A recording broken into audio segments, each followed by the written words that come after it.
Praise the lord. April 5వ తేదీ 2025. ఈరోజు దేవుని వాగ్దానము. దేవుడు మనకు ఆశ్రయమును దుర్గమునై ఉన్నాడు.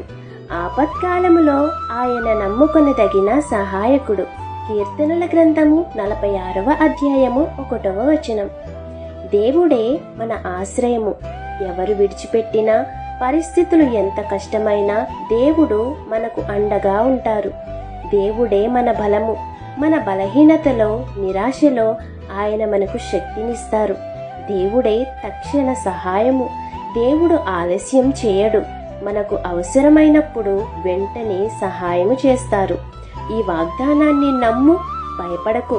కష్టాల్లో ఉన్న దేవుడు నీతోనే ఉన్నాడు. ప్రార్థన చెయ్యి. ఆయన సహాయము ఎప్పుడూ సిద్ధంగా ఉంటుంది. ఆయన వాక్యాన్ని నమ్ము. మనుషులు మాట మార్చినా దేవుని వాగ్దానాలు ఎప్పటికీ నిలిచే ఉంటాయి.